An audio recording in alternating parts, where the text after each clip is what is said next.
Oi, pessoal, dando início à nossa segunda aula assíncrona do curso de Introdução ao Estudo da História, ainda com o tema História e Memória, a segunda parte, inspirado no livro de Enzo Travesso, O Passado, Modos de Usar, o primeiro capítulo.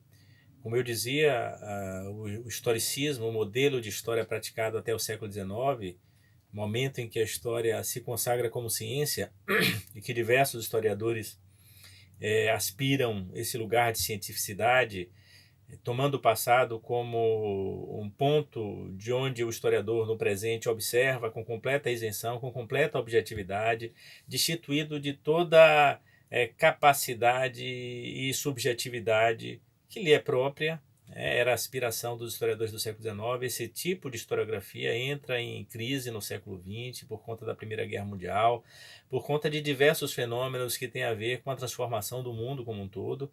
E neste contexto aí, no entre guerras, entre a Primeira e a Segunda Guerra Mundial, surge em 1929 a revista Anais, a revista dos Anais, na região de Estrasburgo, fronteira da França com a Alemanha, onde os historiadores Marc Bloch e Lucien Febvre fundam essa revista, que em seguida vai ser um ponto de convergência de historiadores descontentes com aquele tipo de história que era praticada até o século XIX, uma história sobretudo política, administrativa, monopolizada pelo Estado.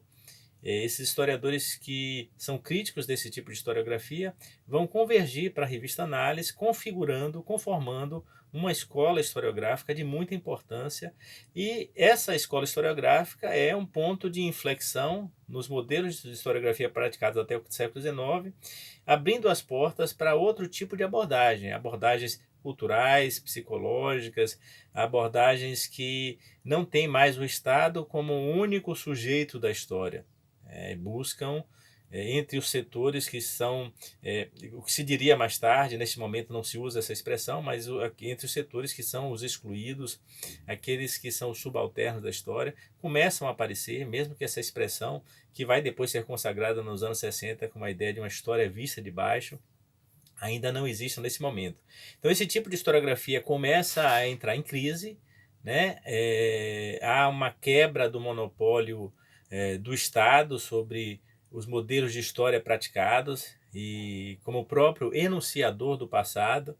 E nesse sentido, muito especialmente agora, depois da Segunda Guerra Mundial, vão surgir autores que aí sim vão começar a dar voz a esses que são chamados de excluídos, muito especialmente os historiadores, o inglês Edward Thompson, com sua obra seminal, A Formação da Classe Operária Inglesa, escrita em 3 volumes, publicada nos anos 60, uma obra muito influente ainda hoje.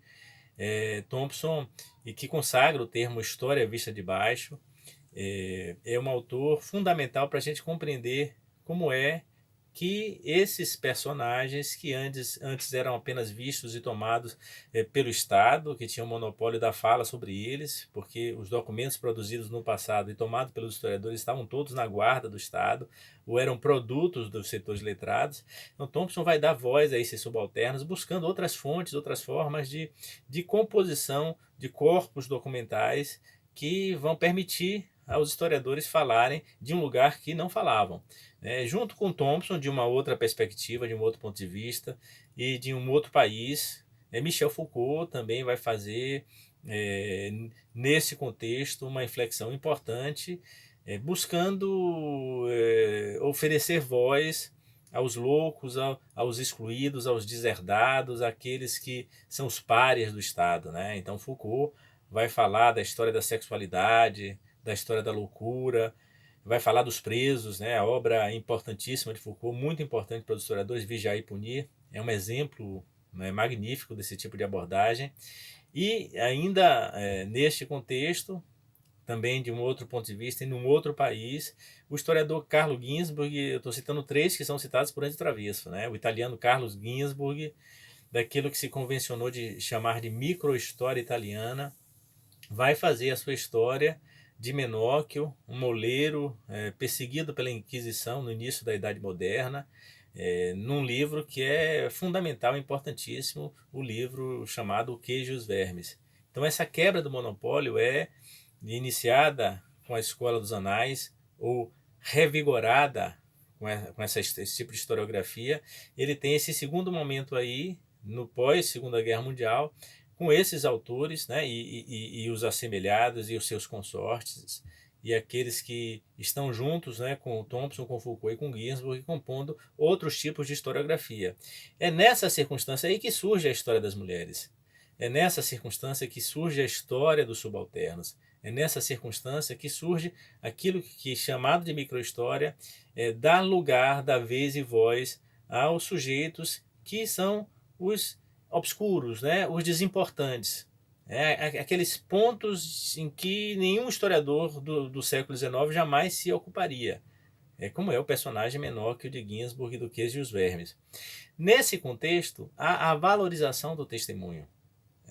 As vozes dos subalternos, não obstante não possam ser ouvidas diretamente, oralmente, né, nas obras desses autores citados, Thompson, Foucault e Ginsburg, né, porque fazem histórias mais remotas, de tempos mais antigos, mas as vozes dos subalternos passam a ser um meio de acesso dos historiadores a histórias mais recentes e histórias de setores pouco acessados pela historiografia.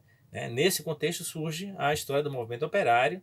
Operários são ouvidos, dão seus depoimentos, compõem os quadros de resistência, de perspectivas de cultura, de identidade, que conformam um outro tipo de historiografia. A valorização do testemunho é muito importante, não necessariamente conectado com aquilo que a gente falou na aula passada, relacionado à Segunda Guerra Mundial. Os testemunhos da Segunda Guerra Mundial, por sua vez, vão ser fundamentais para um outro tipo de história, um outro tipo de abordagem. Quando as vítimas de Auschwitz, as vítimas de Treblinka, as vítimas dos campos de concentração nazistas, sobretudo judeus, resolvem falar, muito depois que Primo Levi escreveu o seu livro magnífico, Se é isto um homem, lembrando apenas que Primo Levi não faz parte desse debate. Primo Levi publica um livro de memória e que coloca para os historiadores e para aqueles estudiosos que defendem que a memória agora fala pela história, ou fala pelos historiadores, a necessidade de discutir o lugar que a memória passa a ter na história. Então, muito depois que a Primo Levi publicou seu livro, que é de 47, as vítimas do Holocausto começam a liberar esse recalque que havia nas suas memórias e, pretendendo falar, de alguma maneira começam a desafiar os historiadores do lugar que eles fazem a história. Então, aquele lugar da objetividade, que já vinha sendo questionado desde muito tempo por essa outra historiografia que nós falamos aqui, é agora confrontado diretamente pelo olhar das vítimas, que supostamente, muitas delas, dizem aos historiadores que não se pode mais falar de Auschwitz, não se pode mais falar do genocídio, do Holocausto, da Shoah, sem ouvir os testemunhos. Então, de alguma maneira, há uma espécie de sacralização do testemunho. É importante dizer aqui, demarcar o espaço, porque toda a historiografia constituída em seguida da Segunda Guerra Mundial sobre o nazismo é uma historiografia marcadamente antifascista. E essa historiografia antifascista que ressaltava os traços de heroísmo, os traços da resistência, os traços dos levantes daqueles que resistiram ao nazismo, ele agora também ultrapassado ou desafiado pela vítima do Holocausto. Já que os antifascistas, embora tenham sido muitos deles vítimas, não faziam a história exatamente do lugar da vítima. O elemento judeu, o judeu como sujeito, o judeu como vítima da Shoah, dos 6 milhões de mortos no Holocausto, agora falam apenas do lugar da vítima. E esse desafio ao historiador e a própria memória que tinha se construído a partir daí, coloca uma série de questões que vão aparecer muito na historiografia do século XX, depois da Segunda Guerra Mundial. É Maurice Roboax, o sociólogo francês que nós falamos, que escreve A Memória Coletiva, este livro aqui importantíssimo, que é publicado pós-morte, em 1949, Maurice Roboax é vítima do nazismo, ele, Mark Bloch também foi vítima do nazismo, Walter Benjamin, que nós vamos falar daqui a pouco, foi vítima do nazismo, vítimas diretas, né, porque todos que viveram na época foram vítimas do nazismo de uma maneira geral, mas Roboax foi vítima, foi capturado pela Gestapo na França ocupada e mandado para Buchenwald, né, na Alemanha, onde foi morto, né, num campo de concentração. O Maurice Roboax escreve, tem essas anotações ainda no curso da guerra sobre memória, e esse livro vai ser publicado em 1949. Roboax é o primeiro a decodificar as dicotomias entre a reconstrução e o relato histórico. Né? Reconstrução aqui como memória e o relato histórico como a história. Então ele vai fazer a decodificação, ele vai fazer essa separação, ele vai demonstrar e advogar a tese de que não se pode confundir a memória que se pratica com a história. Vejam, Roboax está escrevendo isso sem ter conhecimento da vaga de memória que vai surgir ali pelos anos 60, 70, quando essas vítimas da Shoah, essas vítimas do Holocausto vão buscar falar e buscar ocupar um lugar que muitas vezes era ocupado pelo historiador. Ele não está escrevendo, confrontando essas vítimas, ele está apenas pensando de uma perspectiva metodológica, querendo separar e demonstrar que são pontos de vista distintos. Né? Já falamos do mérito de Roboax, ao fazer esse processo de decodificação. Falamos dos métodos daqueles que seguem esse tipo de abordagem, especialmente Pierre Nora, mas também Jacques Legoff e muitos outros que insistem em afirmar as diferenças de lugares de memória, né? Não no sentido de Pierre Nora, que tem um texto sobre os lugares de memória, né? Mas assim, a abordagem memorialística, ou aquilo que a memória nos dá a ver sobre o passado, e a abordagem do historiador, que não é uma abordagem subjetiva. Não obstante esteja longe de ser objetiva, mesmo do ponto de vista desses autores que são bastante influenciados pelo sociólogo francês Émile Durkheim, que é um ícone da escola positivista na sociologia. Então, Roboax tem um mérito importante, mas essa oposição entre memória e história, que aparece sobretudo na historiografia sobre o nazismo, que começa a conjugar perspectivas que são indispensáveis ao trabalho do historiador, aquilo como nós falamos, o historiador começa a ser obrigado ou instigado, fustigado a olhar ao passado com mais empatia, porque as vítimas, afinal de contas, sofreram na pele as agruras desse passado. O historiador começa a pensar a história agora não apenas como fornecedora de elementos sobre o passado, não apenas como fonte, né? A memória não é pensada mais como fonte, e a memória é também agora um objeto. Então o historiador olha para essas vítimas e pensa sobre o significado do lembrar. Né? E nesse momento começam a surgir trabalhos de filósofos como Paul Ricoeur, que é um filósofo importantíssimo, que dialoga muito com os historiadores, e outros, como o Enzo Travesco, que vem muito depois, né, que não é um filósofo, é um historiador, e historiadores que começam a indagar a memória do lugar onde ela pensa o passado. A gente começa a se perguntar, a investigar sobre as formas da lembrança, as formas do lembrar. E essa oposição entre memória e história, que parecia muito radicalizada em Roboax, em Nora, em Legoff, ela começa a se estreitar, né? Ela começa a se diluir numa perspectiva que que pretende conjugar duas abordagens que são distintas, mas não necessariamente radicalmente separadas. Elas não são completamente separadas. Então elas têm proximidade, elas têm identidade, porque nenhum historiador pode falar do passado não apenas livre de empatia, nós já discutimos isso, a gente não vai mudar o passado, e as nossas torcidas em relação aos personagens, aos sujeitos do passado, não alteram a qualidade do passado, mas a perspectiva que a gente adota no presente, inclusive a partir dessa torcida, dessa empatia, dessa disposição de abraçar as causas no nosso presente, ela, claro, certamente influencia.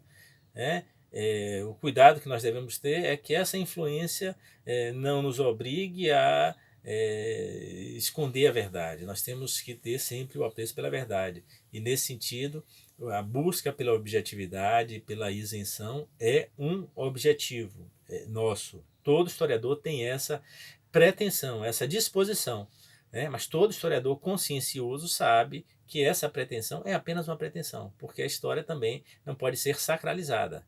Se a testemunha, se a memória não é sacralizada, porque, como vimos nas discussões anteriores, os memorialistas falham muito, a nossa memória é o tempo todo um lugar do presente que ressignifica o passado. Então, o que eu lembro hoje é diferente do que eu vou lembrar amanhã em relação ao mesmo assunto, muito diferente do que eu vou lembrar daqui a 10 anos, porque eu vou ser influenciado pelas pessoas que me cercam, pelas leituras que eu vou fazer, pela conjuntura política, né, pelas crises, né? O que quer que aconteça vai me influenciar para eu lembrar de maneira distinta. Então, quem lembra não necessariamente lembra da maneira correta. E como todo historiador tem a obrigação da objetividade, quando ele lida com a memória, ele pode inclusive discutir sua memória sem se preocupar com a exatidão, mas se ele discutir a história em si, né, a exatidão é um compromisso do historiador. E, portanto, toda a informação que vem da memória nesse sentido precisa ser de alguma maneira corrigida, porque a nossa obrigação é a exatidão, é a precisão, é o compromisso com a verdade. E a verdade é dita por nós não apenas por quem tem memória, por quem fala para a gente, pelos personagens que a gente ouve, mas pelos documentos que a gente acessa, pelas evidências que, em sendo robustas, configuram aquilo que a gente chama como verdade histórica, né? Então, prosseguindo, essa separação radical, entretanto, né, como eu estou dizendo aqui, ela não existe, embora tudo isso que eu falei aqui deva ser levado em consideração. É por isso que Enzo Travesso, na página 40 do texto dele, ele vai dizer uma coisa que eu acho que é importante a gente fazer essa citação aqui.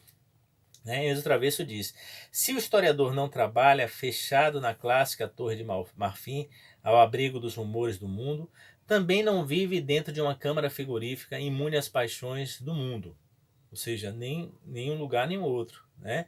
Ele não está afastado do mundo, e nem está também compelido a falar apenas do lugar do mundo, apenas do lugar da testemunha, né? Do lugar do subjetivo.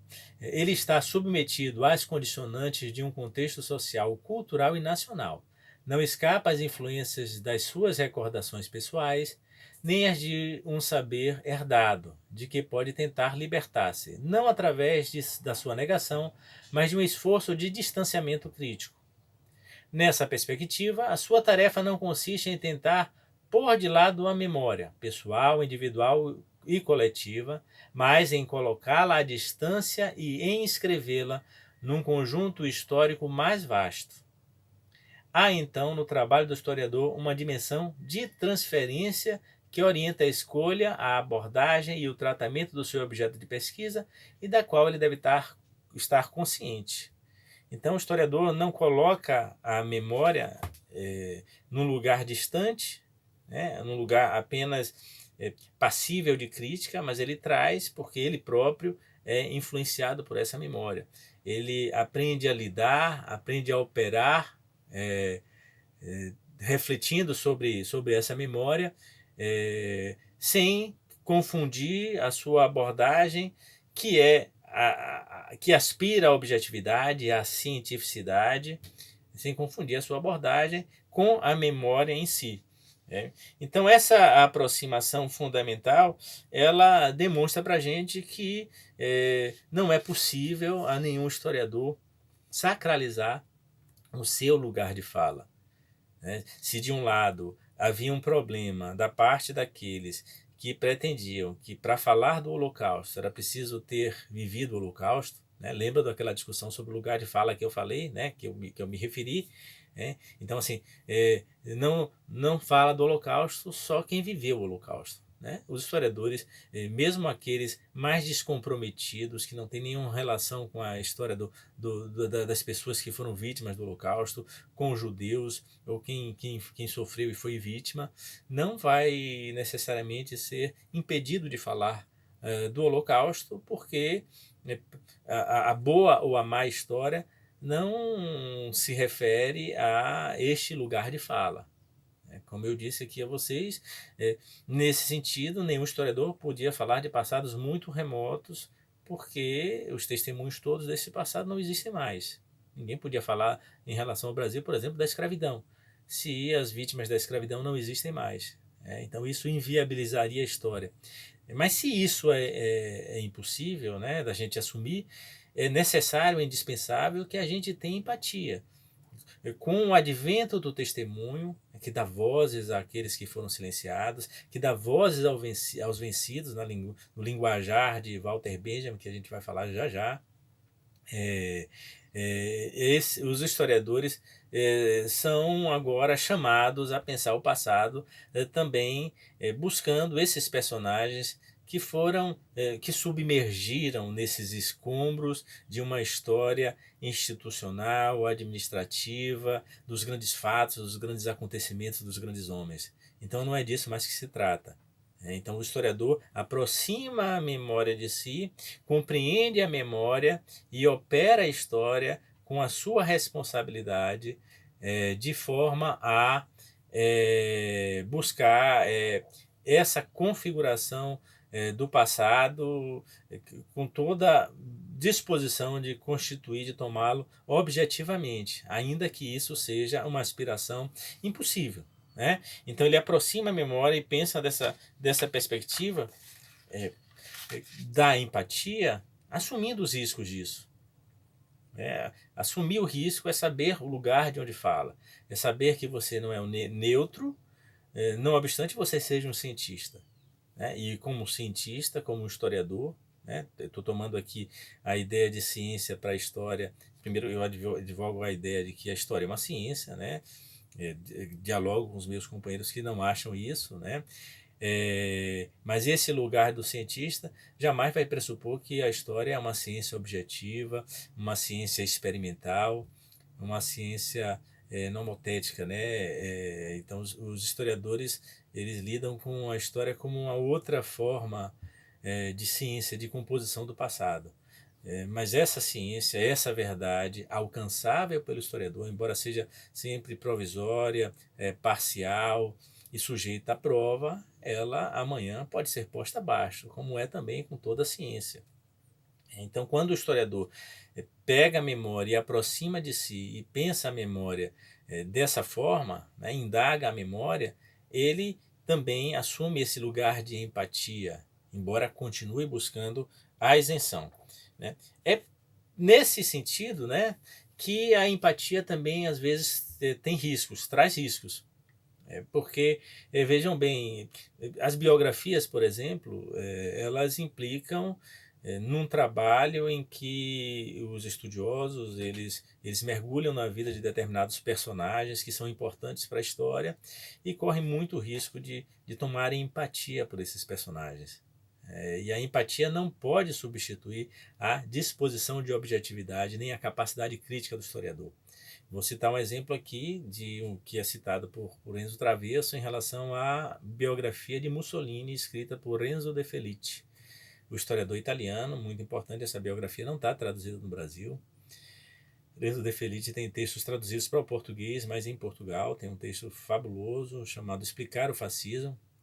Renzo De Felice, que é de uma vertente historiográfica e que os historiadores mais críticos, né, vão chamar de revisionista, advoga a tese, por exemplo, de que não se pode fazer uma história do fascismo sendo antifascista.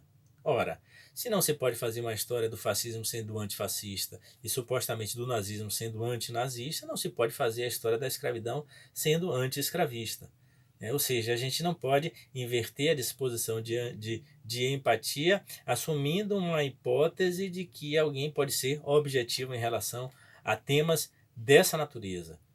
Do meu ponto de vista, toda a história do fascismo necessariamente tem que ser antifascista, antinazista, como toda a história da escravidão tem que ser anti-escravista. E nem por isso os historiadores vão ser maus historiadores por fazerem essa história deste lugar. Então, o julgamento deste trabalho não circunscreve este trabalho, no seu ponto de partida, a uma desqualificação em função do lugar assumidamente antifascista ou anti-escravista ou antinazista, como eu estou dizendo aqui. Então é muito importante a gente ter atenção para isso, né? De outro lado, essa perspectiva da empatia não pode colocar para nós, como Enzo Travesso cita a biografia de Mussolini de Renzo De Felice, né? Não coloca para nós essa possibilidade de desenvolver nenhum tipo de empatia que permita a gente perder de vista o todo. Obviamente que a biografia de Mussolini é reconhecidamente de Renzo De Felice, provavelmente a melhor biografia já escrita sobre Mussolini, mas está claro que esse autor citado por Enzo Travesso ele desenvolve empatia. Não é o que parece ser o caso de Ian Kershaw, que tem uma biografia magnífica sobre Hitler, que sucede uma biografia também muito bem feita, né, de Joachim Fest, também sobre Hitler. Imagine se esses historiadores desenvolvem algum tipo de empatia sobre esses personagens históricos que, pela sua presença na história, por mais trágicos e déspotas e assassinos que tenham sido, eles são dignos de serem biografados, de serem estudados, de serem investigados, não esquecendo aquela máxima em relação à história da ditadura no Brasil, né, que a gente diz, né, para que não se esqueça, para que nunca mais aconteça.